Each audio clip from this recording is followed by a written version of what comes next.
And hello, everyone. Welcome to another edition of the Double A Team. Ken Fang along with Stephen Nagishi as we are streaming live on Twitter and on YouTube. Thanks for joining us, Stephen. Good evening to you. How are you? I'm good, Ken. How are yourself? Oh, not bad at all. Glad to be on with you. And always, when we started this show, Stephen, we talked about how we would be defending and talk about uh, bad behavior, especially towards the AAPI community. But let us first start off, first of all, um, with our prayers to what happened in Israel in the Gaza Strip this past weekend. Um, there is no explanation for it. Hmm. What happened to so many innocent people living and especially going to a music festival there. Right by the border, right? Yes. So our thoughts and prayers go out to the people in the Gaza Strip, uh, and also hopefully I don't know when there's going to be peace in that region. It's a tough region. We can always pray for peace in the Middle East, but what's going on with Hamas and what's been going on there for many years. This goes back. I can remember as a kid the 6 Day War in 1967. I was just 4 years old and seeing reports on television when I was living in Pittsburgh. Hmm. Yeah, 4 years old. I can remember that. So yeah, but yeah, we certainly uh, give our thoughts. And sports is certainly a diversion, and sometimes real issues come into sports. But we certainly hope that some cooler heads prevail because that what happened out there is just completely awful. Yeah, it's not an easy situation. Neither one of us are going to claim to be the expert in that region or in that Right. field. Absolutely not. Sir, absolutely not. But both the Israelis and the Palestinians certainly, the innocent people are, are victims here. Hmm. You know, the Palestinians who do not support, or I've been seeing a lot of photos of even all over the world Palestinians who are posting swastikas and just doing some dirty stuff. It's terrible, and I'm not going to claim that not all of them, not all the Palestinians are Hmm. certainly of that nature. It's Right. unfortunate, but that's a bad look in the eyes of many people. As same goes with the Israelis Mhm. uh, as well. So I think there's a ways to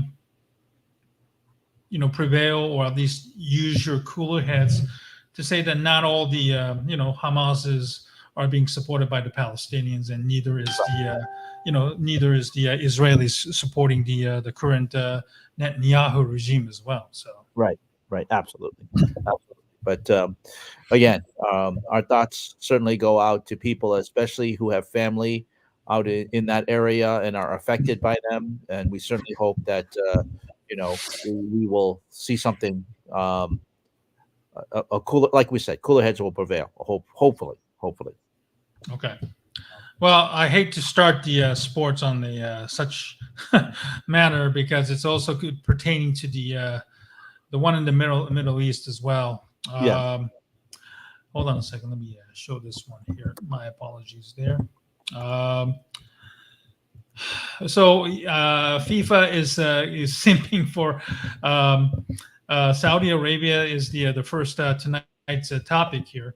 Um, this is I'm going to play a clip from ESPN FC about the 2030 FIFA World Cup, which they changed the format to accommodate Saudi Arabia, who is in the running for 2034, and has always been looked to be that way, which is why they have been spending so much money, trying to sports wash, which multiple times we've called out on this show as well. And now it is starting to really come into fruition because of this. So I'm going to share this footage here. Here we go. 2030 FIFA World Cup. We now know the plans. 6 countries Can you across go 3 full screen on continents. that?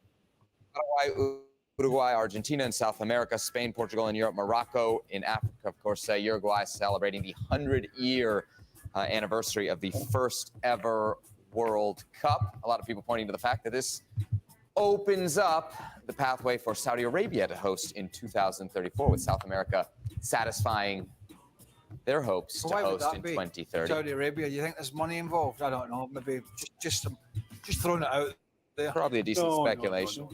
No, We'll get your thoughts in just a second. We've made our thoughts on this. So yes. Let's hear from Didier Deschamps.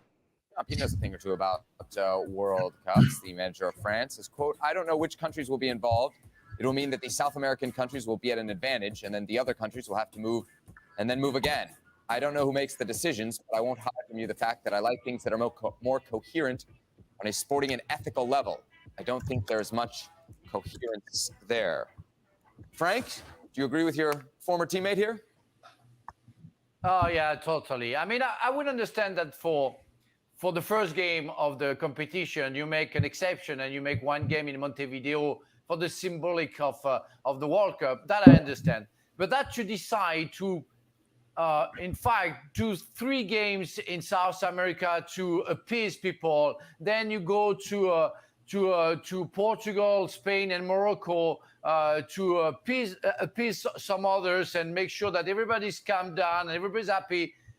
Doesn't make any sense anymore. You will have 6 nations already qualified, automatically qualified. Again, doesn't make any sense. And I'm with DJ in a way that how it's going to work.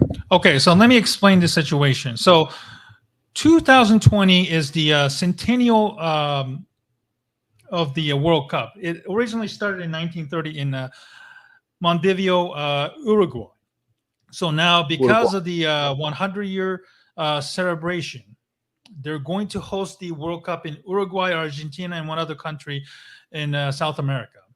And then 2030, originally the World Cup is being hosted by Spain and Morocco, if I'm not mistaken, because of the proximity to each other. Correct? Yeah, and you're going to do Spain, Portugal. Yep. I'm sorry. Spain, Portugal, and Morocco because of the proximity. So, as Frank Leboeuf said, you have 3 countries already in the South America qualified, and they all have games down there. And then they'll have to fly to Spain, Portugal, and Morocco. So that's a hell of a distance that you have to travel just to get to the actual game itself. So we'll continue on. Yep. And we had already European Championship was really strange with different countries everywhere. I didn't like that. I like the fact it's a tournament and it goes to, okay, 1 or 2 countries. We know that the World Cup in Mexico, USA and Canada is going to be also very strange. But they have to change something. It doesn't work like that. It doesn't please me. And it doesn't please me. And again, I understand that you want to celebrate the 100 years. Okay, do that in Uruguay. Maybe do the World Cup in Uruguay, Paraguay, and Argentina if they want to, and wait for another time to do it in Europe. But you can't mix everybody. I mean, it doesn't make. I mean, it's stupid. Ian, given all your experience around World Cups, what kind of impact do you think these changes might have on the tournament? Well, FIFA have managed to come up with another dog's dinner, haven't they, here, really? A World Cup on 3 different continents, which creates all kinds of problems. Yeah, I mean, but we've got a little bit of an issue here. They're creating a bigger World Cup with 48 teams in these days. How many single countries have got the facilities and stadiums and training bases to house 48 teams? So there's an issue straight away. But, I mean, how many countries are involved here? 6 countries in all. No, I mean, I can't put it any better than Didier Deschamps. It is incoherent, but we've come to expect this kind of thing from FIFA, haven't we? See, the other thing is, so you've got 3 teams in particular who are going to be at a complete and utter disadvantage because in the world, teams going to South America to play the South American. So you're going to have to travel to South America to play a game, and what is it, 4 or 5 days between games in the World Cup? Could be Scotland. It's going to take you 2 days to get there and 2 days to get back. So straight away, 3 teams are 100% against it. before the ball's kicked, Which with is the what travel. last week we discussed this. I had a disagreement with Gab, strenuously disagreed. Yes. And he's not here, but he was waffling on about I don't know what. He found something to defend in the plan, basically, Well, right? and He was Stevie being contrarian. and what he was Stevie doing. and the rest of the guys come in the next day and just absolutely wiped the floor with it again. Look, we're not against modernisation, absolutely not. I mean, in some sense, I am a traditionalist in the fact that when I played in the World Cup, it was in France. But France was a country that could cope with it, and it was the right amount of teams. It was a great country to have a World Cup. Perfect. And sometimes it has to cross borders, but not cross continents, right? And that is the problem. Do you remember when and as Ian mentioned, all the teams. Do you remember when you were a kid and you went to the fairground, how easy it was to win a goldfish? Remember, you go down the fairway with your mum and dad or whoever it was, your family, your brother or sister, and you came back, you had a cuddly toy, or you had a little goldfish in the bowl. How about this idyllic childhood of Craig Burley? Yeah, that's what the World Cup's becoming. You don't. A lot of these teams, 6 of them, they don't have to qualify. Yeah. There's 48 teams getting in. I mean, this organisation is doing the damnedest it can to dilute the most iconic competition in world sport. And it's, guess what? And guess why? It's all about the dollar. And that's why Saudi Arabia are going to be involved. And that's why they're not just taking it to Portugal and Spain or wherever. They're not just taking it. I've got no issue. Have you? You played in the World Cup in Mexico. No. I get no issue going to South America if you keep it there. I would love to have played a World Cup in Brazil or Argentina, Uruguay, one of these great countries. But don't go there, give part of the World Cup to them and part of the World Cup to them. It's an absolute, to quote Ian Dark, a dog's dinner. I love that, a dog's dinner. All right, so enough about the 2030 You obviously World never Cup. got a goldfish, did you? No, I didn't. My upbringing was obviously not quite as idyllic, Craig, as You're yours. too posh for that. Yeah, exactly right. So that would never be seen at the county fair. Make sure to check out what's going on for Euros 2028. We got UK Ireland to co-host. All right, the next European Championship in just about 5 years' time. Okay. So we'll first talk about this thing about the 2030 World Cup. I get what they're doing. They first started this with 2020, the 2026 with the United States, Mexico, and Canada. And I get it because with the infrastructure, it's very difficult now for a one country now to host an entire tournament. Although Australia, as you saw, Australia, New Zealand co-hosted this year's Women's World Cup. We're going to see the next World Cup is going to be not. I'm thinking the Olympics. I was going to say France, but 2026 is going to be in the United States, Mexico, and Canada. And the reason why they're doing that is because it's getting too expensive for one country to host it now. So I get that. Spain, Portugal, Morocco, you still have that proximity, but to celebrate the 100th year anniversary of the World Cup by giving games to Argentina, Uruguay, and Paraguay doesn't make any sense. If you're going to do that, just give, as Ian Dark so eloquently said, give it to Argentina, Uruguay, and Paraguay, and then maybe have Spain, Portugal, Morocco in 2034. But, you're doing this and you're going to give one game to Uruguay, Paraguay, and Argentina, and then have them travel across the Atlantic Ocean to Europe and the Iberian Peninsula. Makes no sense. It absolutely doesn't make any sense. No, not at all. And they're doing this because they want to make sure that no same two continents are not hosting back to back. So Right. you kill literally 6 birds with one stone, hosting 3 South American countries to quote celebrate the 100 years of the World Cup, and then having to fly out there or come to South America and then host World Cups in completely different time zones. Yes. And it's just that it's a nightmare for logistically, and the amount of stress and pressure it puts on the players. The players nowadays are already complaining about the amount of games that they have to play in Europe because of the cups. For example, FA Cups or Calabrel Cups. In Germany, you have the DFB Pokal Cups. Yeah. So Yeah. you have that. And then on top of that, in Europe, you have Euro leagues almost like on every weekdays in the middle of the season. So you represent the country, you also play for your own clubs. So there's like literally you have 60 games almost if you play all of them, and not many players aren't going to play all of them. No. They just can't, because of the amount of traveling they have to do, especially if you're from another country, flying to play. Let's just say, for example, Christian Pulisic traveled to the U.S. for a meaningless, like the friendlies with a country that that you can beat while they're sleeping, or just to make Greg Berhalter look good, and then you fly back again to Milan and play for AC Milan on the same weekend. It's literally crazy. Nobody can withstand that much type of burden, no matter how young you are. Excuse me.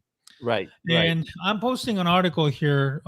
Saudi Arabia, formerly, they're the only country right now, informing FIFA for the, to be a host of 2034 World Cup. I don't think there isn't any country who will risk themselves to announce, because maybe they're worried about somebody getting beheaded by a Saudi terrorist or something like that. So Well, Australia has announced that they are also going to bid, because based on the success of their Women's World Cup this earlier this summer, they do want to do it.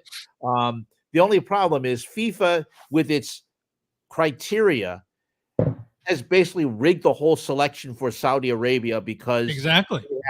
Because not only that, they're also going to be hosting the 2030 Asian Cup, and they quote unquote have all the roads and infrastructure there.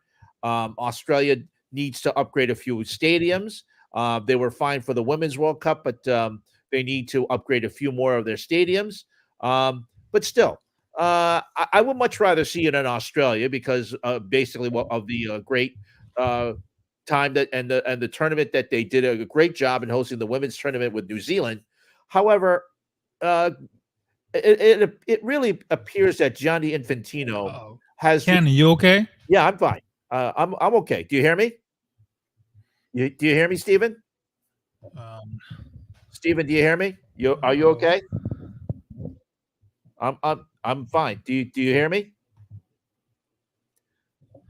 I'm okay, Stephen. I'm right here. I'm okay. So Gianni Infantino is just basically a person who's just not.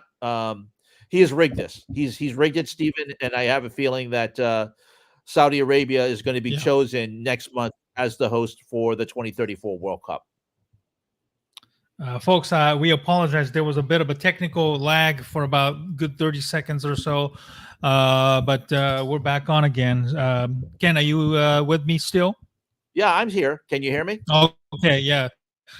There was a lot of, like a lag there for a little bit. Here, it was held in Russia. Look at this. Yeah. Look at these guys, huh? Yeah. This dude right here, FIFA chairman or president, Gianni Infantino. It's so funny that these dudes would bend back so much, and I use the term simping, which obviously may not be well received by some people, but it is literally what it is. These men are literally falling backwards to get the oil money or blood money, depending on how. Okay, are we back on again, Ken? Yeah, we're here, Stephen. I got you. I'm here. Do you hear me, Stephen? Now with rotation. Okay. I can hear you. Sorry for the technical difficulties right now. It seems like we're having a little bit of a technical difficulty while we're chit-chatting. But again, let me repeat what I just said. And it's so funny that these guys in power are so bending backwards to get the oil money or the blood money from Saudi Arabia, depending on your perspective. And it's also the same thing that these men are also probably uh, hating these men behind closed doors for political and religious reasons. But hey, if the money talks, because at the end of the day, again, money talks in these types of situations, Ken. Right, absolutely. And I just uh, I feel for countries who wanted to do this on legitimate purposes, like Australia, um, Saudi Arabia, again, sports washing, doing its best to try and do something here.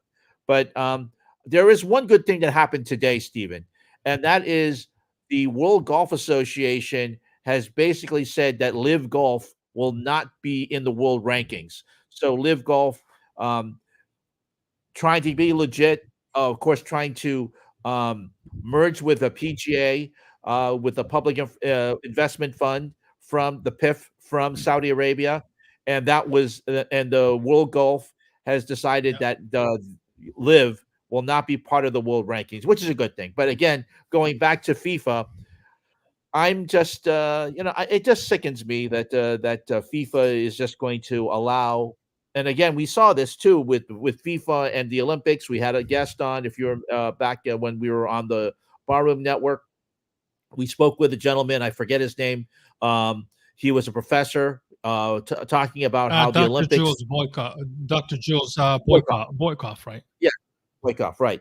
He Yes, basically Boykoff, yes. said that. Yes, he basically said that FIFA and the Olympics, the International Olympic Committee will kowtow to despots and dictatorships because they know that's where the money is, and basically that's where FIFA is getting kowtowing to Saudi Arabia. They've done it before with Russia, with the World Cup in 2018 going to Russia, and of course Vladimir Putin. The Olympics were in Sochi in 2014. The Winter Olympics, a place that really didn't have didn't have really much of a winter climate, and we saw that especially with outdoor events with temperatures in the 50s. So yeah, this is just par for the course for FIFA, and if it goes to Saudi Arabia, I'll probably, unfortunately, and of course we saw it go to Qatar as well. In the last men's World Cup. So we see where its bread is buttered, Stephen. Yeah, it's kind of really sad, what has become. You saw the ESPN FC bemoaning the whole situation. This is you just wonder how much is this going to drove away fans and just the level of angst and the disdain that people are going to have towards sports and the people like Infantino who are finding new ways to make it more difficult to support it. So we all know the term history repeat itself. So between the business and the politics and the they're intertwining right now, to a level of, that we're kind of reminding what happened during the early 20th centuries when World War, took place, and the inevitable, the angst that the people have towards one another, or even towards the systems and the policies that are in place these days, and it's unfortunate that those who are in power will find ways to rig at any expense to maintain their own power and prosperity at the expense of other people's lives and bloods. All right, let's move on to a next one here. Ken, as a media person, you cover a lot of the media stories on awful announcing, and one of the things that has been kind of brought on in the last couple of weeks has been the former NFL players turned analyst, studio analyst. Are they really doing their job? Is the title that I put here, because I think it all started when Rodney Harrison last week, or was it with a week, maybe a week or so ago, when the Jets hosted the Chiefs. And Rodney Harrison referred to Zach Wilson as trash in a post-game interview with Chiefs defensive tackle Chris Jones.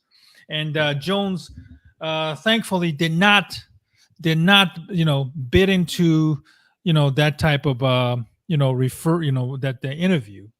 So it's becoming a bit of a problem with the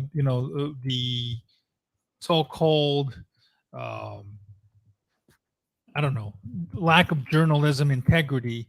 In exchange, the people are being referred to as just clicks and baits and stuff like that. You know what I mean? Mm-hmm. Yeah, Okay. absolutely. So I will say this, Stephen. I good for Rodney Harrison. He did apologize to Zach Wilson for calling him garbage, which was not right. And then I guess you have something from this past Sunday. Right. I guess I'm going to play the clip of Rodney talking to Chris Jones in the Jets Chiefs game Sunday night. And let's start with that one. Yeah, this was a couple of Sundays ago. Watching them on tape, and you could be honest. Honestly, if I'm being completely honest, we knew it was going to be a battle. He's continuing to get better week in and week out, and he's continued to lead week in and week out. But watching that tape, man, you got to look at this dude and say, "Oh, he is garbage." Like we should really tear him apart earlier.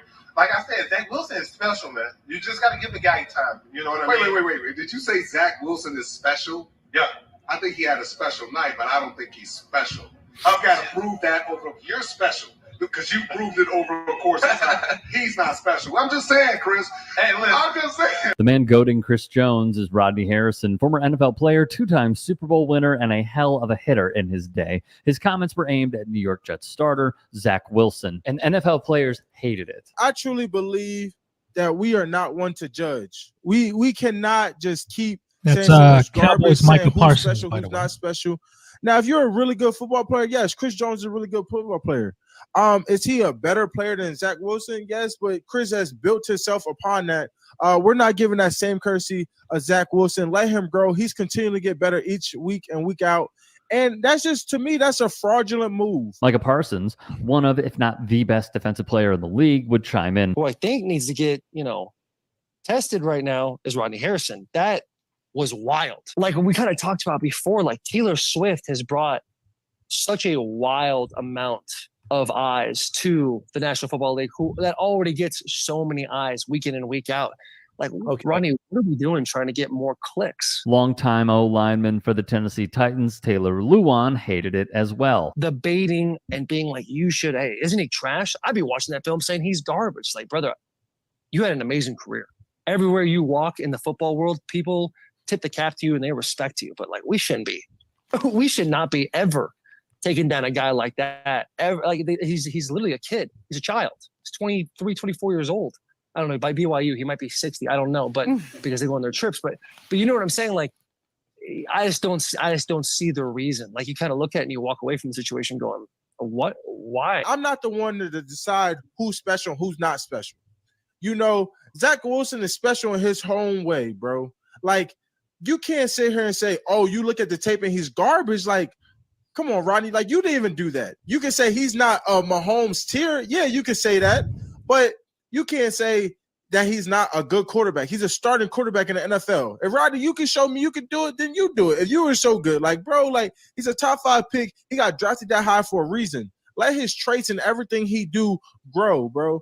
Zach, bro, you out there, I hope you win. I really do. I hope you win. I hope you grow into the player that no one thinks that you can grow into, bro, because there's a lot of people that's hating on you, brother. Hall of Famers, ex-pro players, which makes no sense. We all love the game of football, but at the end of the day, we got to remember these people are like, Zach is a human being, bro. Zach is a human. We don't use our platform to degrade other players. That's just not what we do. We use our platform to uplift people. More players would give their thoughts. Okay.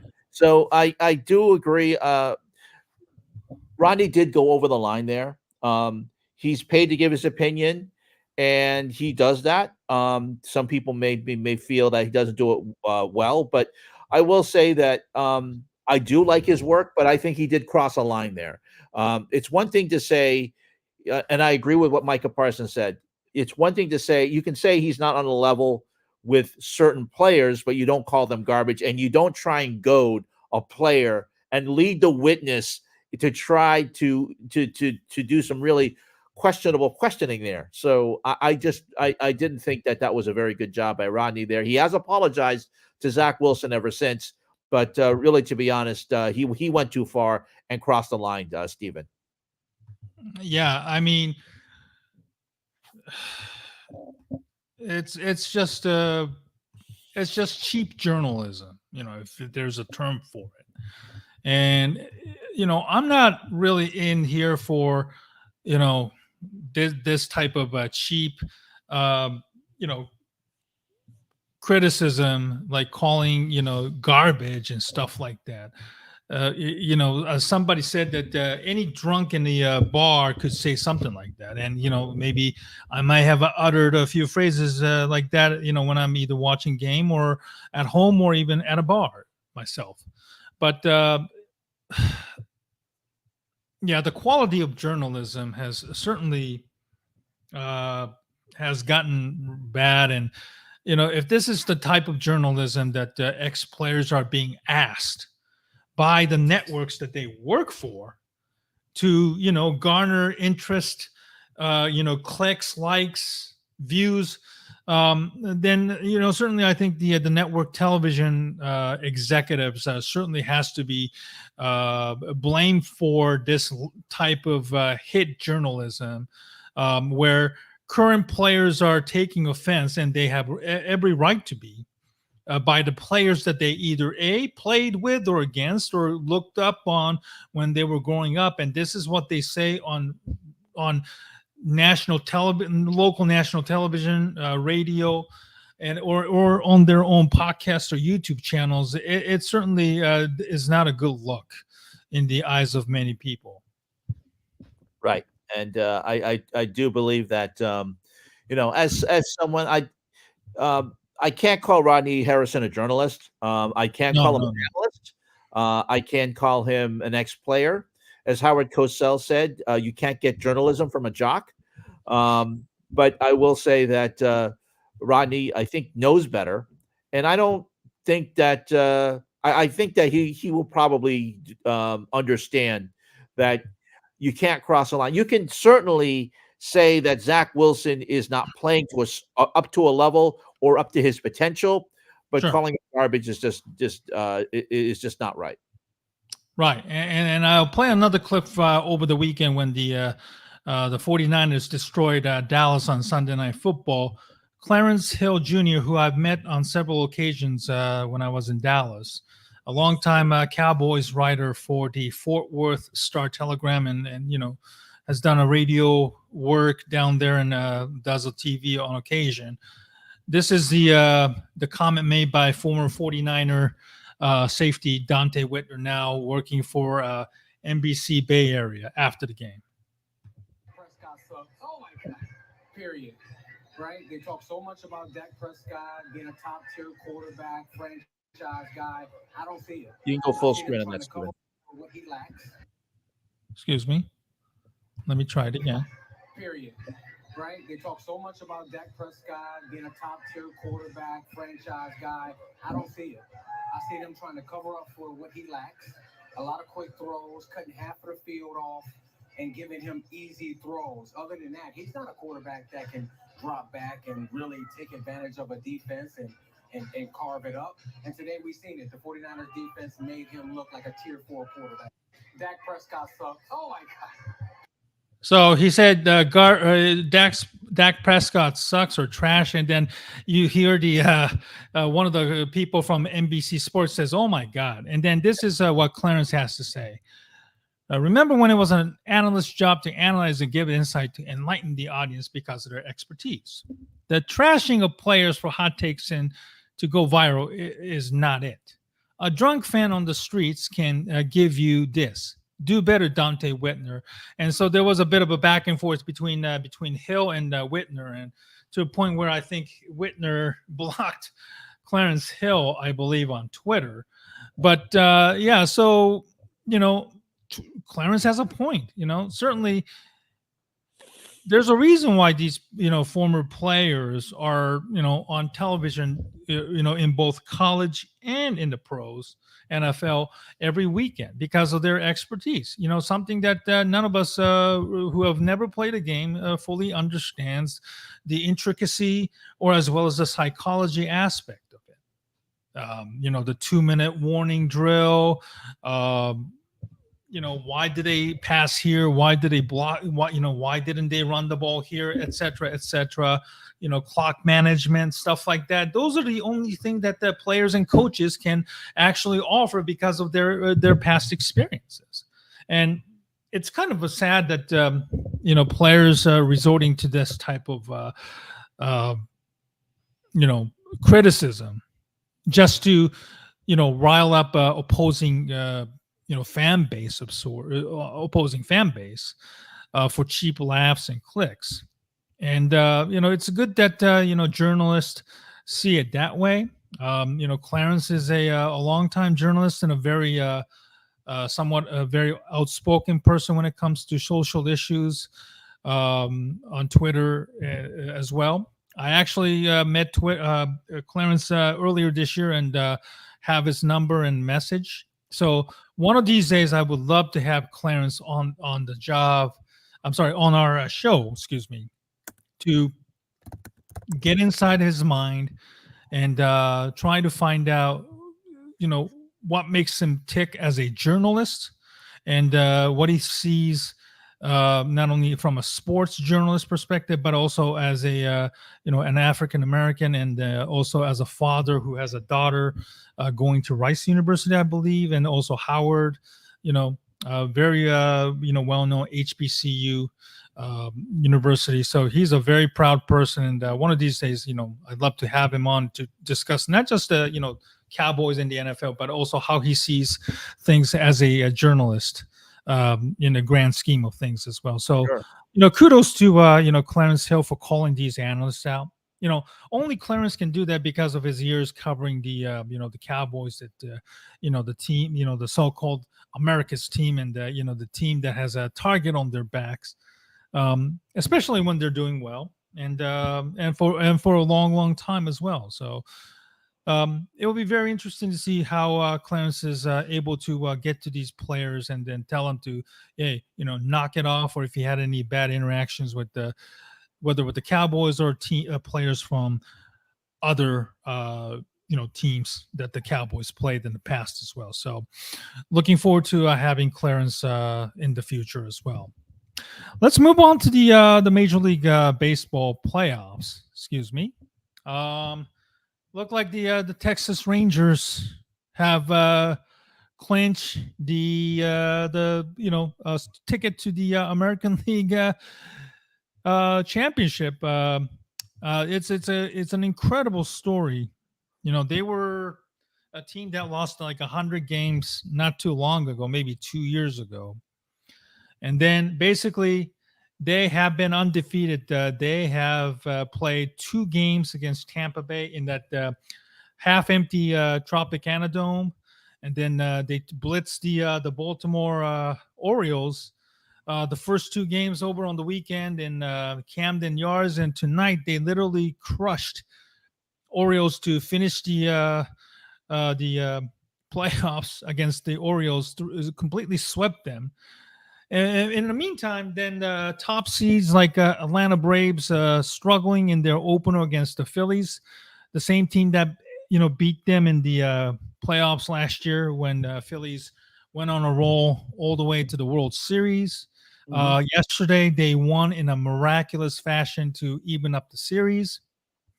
The Dodgers, on the other hand, they are down 0-2 against the division rival Arizona Diamondbacks. It's just a crazy scenario. And let's see.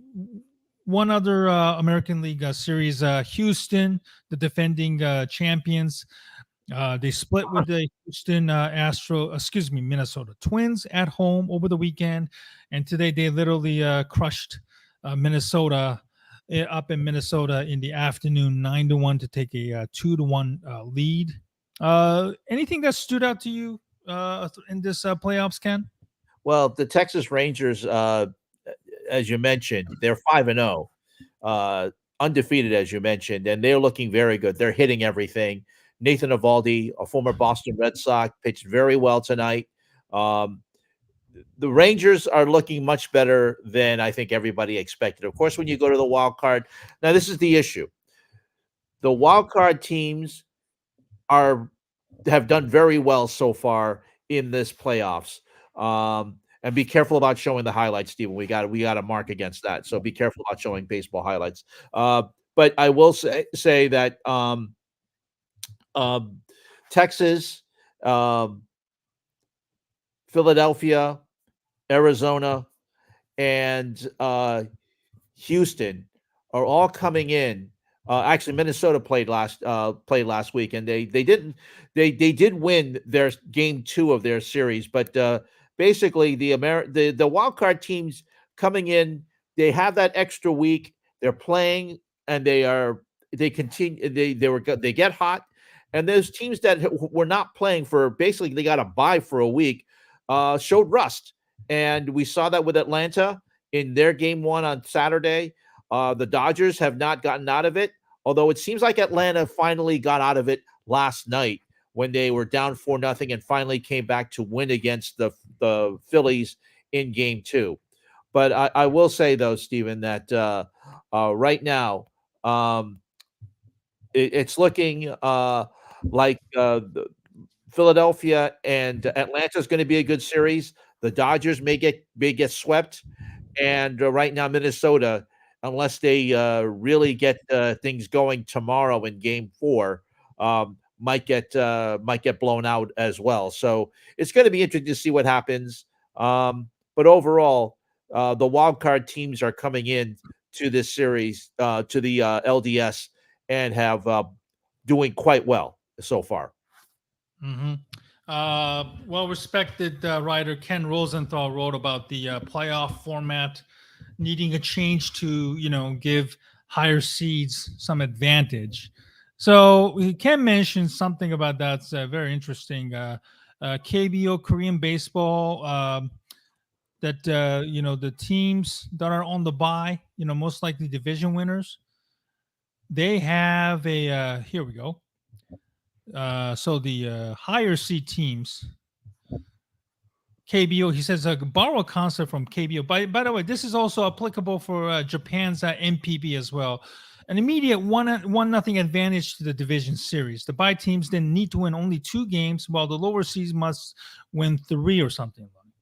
The KBO, though, uses that system only as an entry point, as a best of 3 wildcard round. The higher seedings is required to win 1 games, the lower seed needing 2.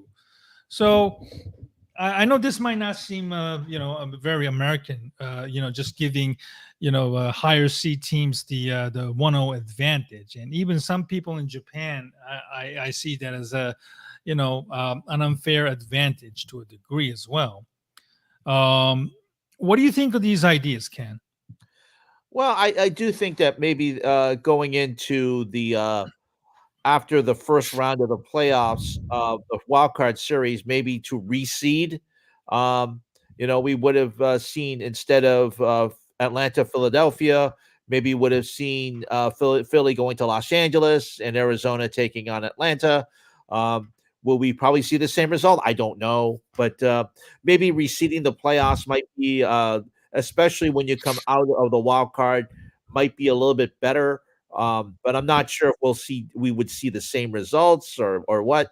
The suggestions about the KBO and the Japanese league certainly are intriguing. But with the commissioner like Rob Manfred, who is basically trying to destroy baseball with every little single step he does and try to think of stupid ideas.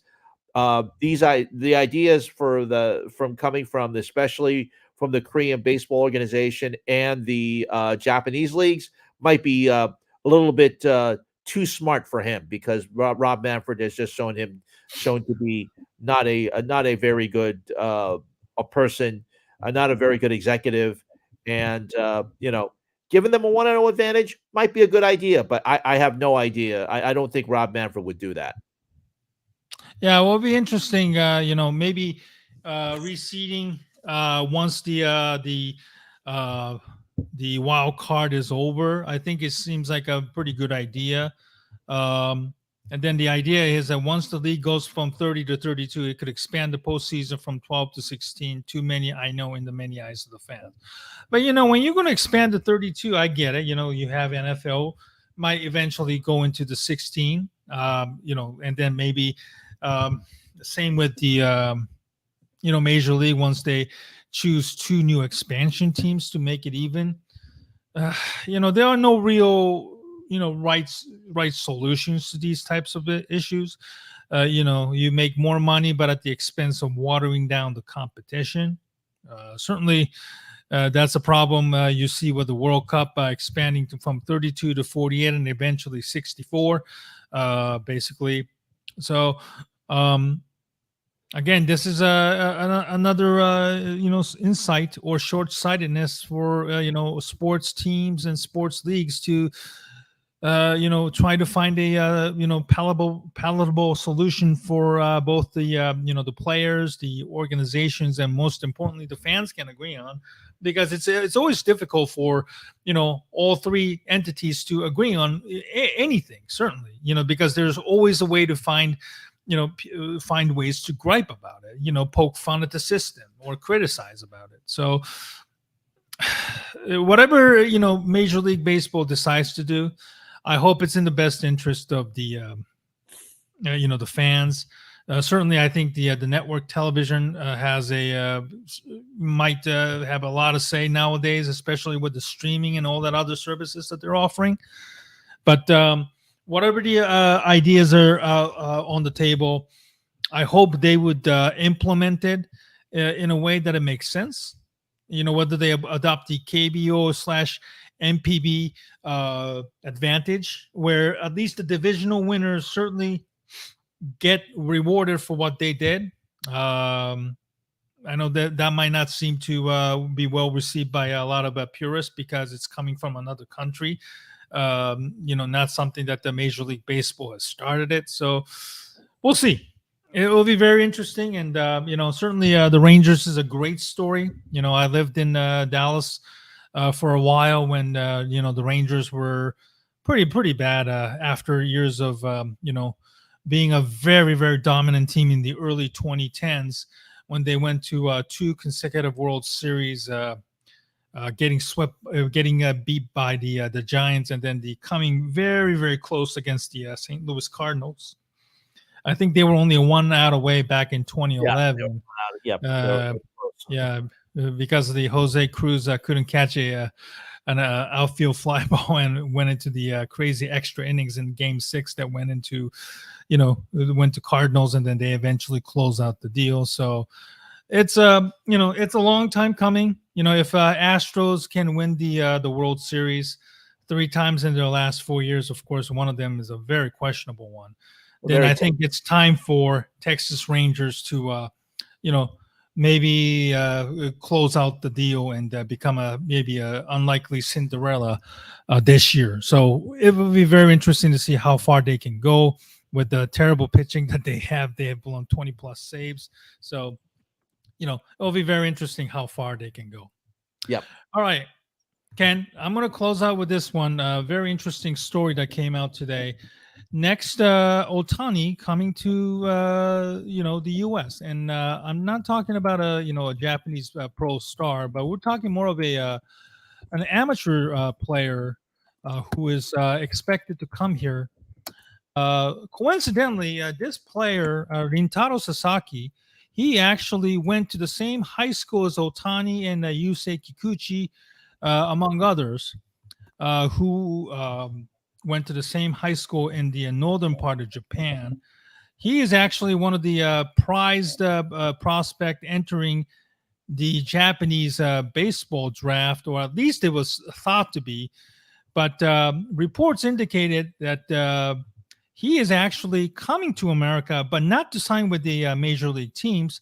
Instead, he is actually going to be attending an American university with Vanderbilt and Cal Berkeley, most likely to be the favorite school that he's heading to. Now, I've been following this guy for a while, for this year, for a good part. His team went to the famous Japanese high school national tournament in the summer. He didn't play much because of the injuries. His team was also eliminated very early in the competition as well. I think they were eliminated in the second round. He is actually 6'250". He's a very big guy. Wow. Yes. He has about 138 high school home runs. That's a high school record in Japan.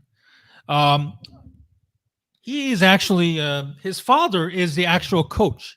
He has also coached Shohei Ohtani when Ohtani went to the same high school back 10 years ago when he was a hot prospect coming out of the same high school. So this is a very interesting story. And he and his father, apparently in the Japanese media, apparently visited several schools in the U.S. and most noticeably is Vanderbilt. We all know that the Vanderbilt is a very big baseball school. They've produced so many great major league players. David Price, Dansby Swanson, just to name a few, that are very noticeable players. Let's see. So they went to see the facilities and visited the school as well. It's a very interesting story. This guy is like I said, 6'250", and he can only play, most likely first base or DH because of his size. He's not exactly a nimble guy, but he can rake it. And this is going to be a very interesting story. He's not going to be coming to the United States next year. Japanese high schoolers graduate in March of next year, mostly in March over there. And so the earliest that he can probably don a Vanderbilt or any other school uniforms he's expected to go to would most likely be 2025. So once he graduates in March, and between then and then the time he enrolls in school, which is probably most likely in June or July, will be very, very interesting. Even if he does enroll to school in April or a month or two after he graduates from Japanese high schools, by then, the NCAA baseball schedule is pretty much over, and you're basically going into the NCAA regionals and Omahas in June. So he will not be playing. And between the time he graduates and then by the time he enrolls and gets himself ready, which is probably maybe 7 or 8 months between that time period, will be very, very interesting how he stays in shape. There's been a lot of criticisms about his size or weight, when you're 6'250", unfortunately. And, we don't know his English skills yet. I presume that he doesn't probably speak English all that well, so he does have at least time to learn English, get himself used to the American culture and environment. And there are a lot of good things being mentioned about him. And there's also a legitimate player who could bypass Japanese draft, which, by the way, the deadline to announce the entry is the 12th of October there. So he's already made it clear he's coming to the United States. Already announced it, so he's not entering. He is not subject of the international bonus pool money. He is not subject to the NIL deals that the American high school players are expected to get it because of the rule here. International students are subject to U.S. immigration law. Student visas that are common for student athletes are extremely specific about the types of employment and compensation that are allowed for international students. NIL doesn't fall into those criteria, I believe. So very interesting. I think a lot of rumors out there about the media focusing so much on his size and weight, and even if he had stayed in Japan to attend a university there to continue playing baseball, I think the scrutiny and the media attention wasn't something that he could tolerate. And I think very interesting decision by him and his family to come into the United States. I don't think we've never seen too many Asian players coming.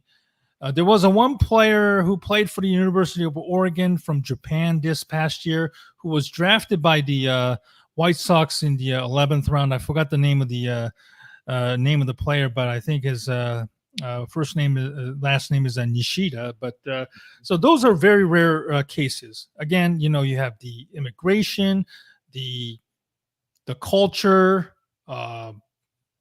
being able to fit in with the U.S. style. It has kind of made it difficult for a lot of Japanese high schoolers, or even South Koreans, or even Taiwanese to come over and play for U.S. universities when they could jump right in and become a professional and make money immediately. So this could be a very interesting case where Sasaki could become a very interesting model. And when you have a program that is dominant as Vanderbilt, maybe being able to offer him a safe space and helping him develop into a very good power hitter, this could open a floodgate for more Japanese high schoolers to go to the United States and pursue an education. That certainly, one report indicated that they are. He and his family was very, very important and very, very high on focusing on getting an education as well as baseball there too. So I just wanted to throw it out there before we close out our show tonight. Well, that a very good summary there, Stephen, and good for you to let us know about him. And we look forward to seeing him in 2025. One thing before we go, we want to mention that the longtime NHL analyst Barry Melrose announced today that he is stepping down from ESPN. He has been diagnosed with Parkinson's disease. He started with ESPN, started part-time in 1994, and then really began part of ESPN2's NHL Tonight's coverage in 1996. He was a coach with the Los Angeles Kings, taking them to the Stanley Cup final. And unfortunately, they got blitzed by the Edmonton Oilers in 1991. By the no, I think it was Montreal back in '93. Montreal. I'd say he was coaching for the Los Angeles Kings. Yes, he was. Yes. I remember that one very well. I lived in SoCal back in the early '90s when the Kings were, very underachieving club despite all the free agent signings and all the acquisitions from basically Edmonton Oilers South that they've become. Right. But I remember very well. He left ESPN for a short time to coach the Tampa Bay Lightning, but when he was fired from there, he came right back to ESPN and has basically stayed there all the way through today. Steve Levy, his good friend, announced that he was had to step away. Barry Melrose, who for the longest time when ESPN treated hockey like a child, really didn't treat it very well. He and Steve Levy and John Butchie-Gross and Linda Cohn kept the light on and also covered the Stanley Cup final for the network until ESPN got back into the sport 2 years ago.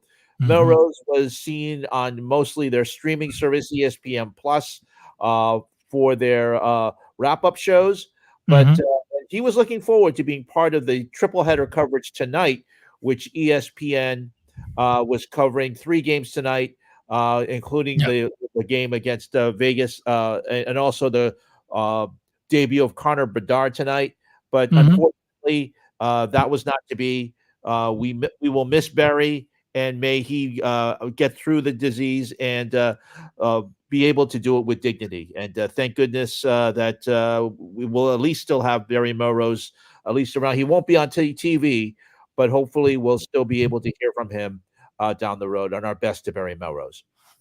Absolutely. Absolutely.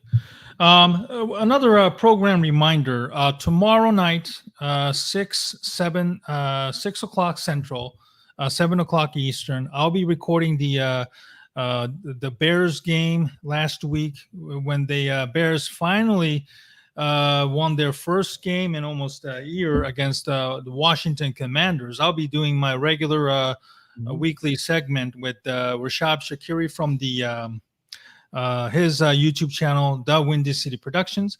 I'm also welcoming in my colleague from Fansided BearGogglesOn.com, Brendan R. Darnold, who we recorded together, but unfortunately, maybe that might have got flagged for copyright infringement. Brendan, I wanted to apologize. It looked like that show might have not been recorded or may have been struck down.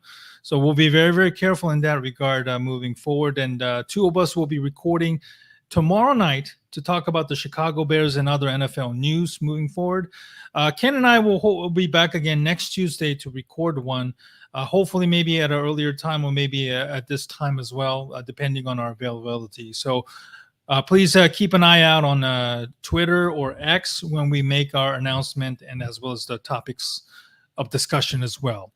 Ken, thank you so much for your time tonight. I know it's late over there in the East Coast, and thank you as always for a great conversation. And let's do this again next Tuesday night as well. Absolutely, Stephen. It's great to talk with you as always. Thank you for staying up with us. Don't forget our podcasts are always archived on YouTube under the Double A Team channel, which we have on YouTube. You'll be able to see us there. And thank you very much for watching. Thank you very much for listening. And we'll see you soon here on the Double A Team right here on your favorite platforms. Have a good night, everyone. Good night, everybody.